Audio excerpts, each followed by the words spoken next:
Hello everyone, this is Robert from Book of Mormon Editions, where we discuss printings, publications, and various editions of the Book of Mormon. I found some interesting research and wanted to share it here today. I'm fascinated by the printing process of the Book of Mormon and wanted to take some time in a video for it. So currently the Salt Lake Missionary Edition is the largest by volume printing, and this is done by high-speed press in modern times and usually has a glue strip binding.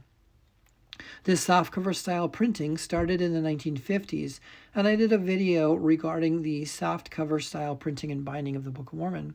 However, prior to that, the printing and binding of the Book of Mormon was different, and when we go back to the 1830 printing, the printing and binding process was very labor intensive, and I wanted to focus on some factors that went into this 1830 printing.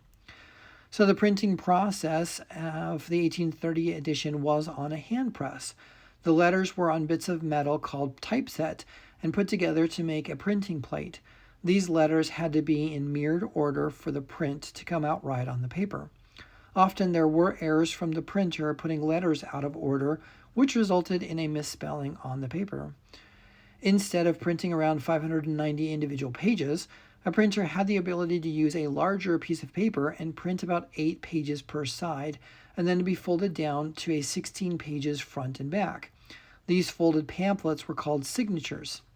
Also, instead of printing one signature, the printer used an even larger sheet of paper and then set a typeset for a second pamphlet. These pages were printed, and the printer would cut the sheet in half and thereby reduce the printing time in half.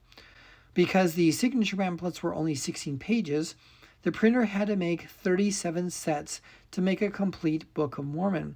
That's 37 times they had to reset the typeset and start another printing batch. So these signature pamphlets had to be printed, folded, and the printer would then have them collated and put together to be hand-stitched. The pages would then be knife trimmed to create crisp pages.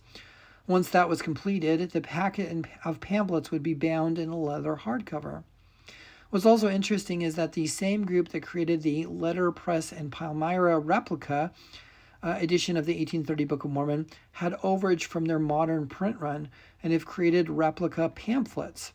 These replicas are 16-sided sheets of paper to the same specifications as the 1830 edition Book of Mormon and folded down to replicate the original signature sheets.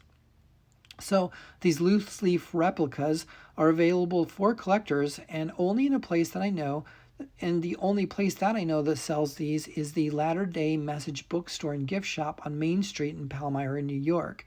This is next to the Grandin Printing Visitor Center for those that visit the area. They also can take phone orders and ship out directly. While I don't endorse products and I don't have an incentive to influence others, it would be interesting that if anyone from this video wants to get these pamphlets, go ahead and inform the bookstore that you heard about it on this video. They were super nice and on the phone and can accommodate phone orders as needed. So there you have a small background about the labor-intensive bindery process of the 1830 Book of Mormon and a source to get loose replica printings of the signature pamphlets. Thanks everyone for watching this. Like and subscribe to this channel as I still have a list of content to produce. Also, if you have a special or unique edition of the Book of Mormon that you'd like reviewed here, please contact me at bomeditions@gmail.com. Thanks, everyone.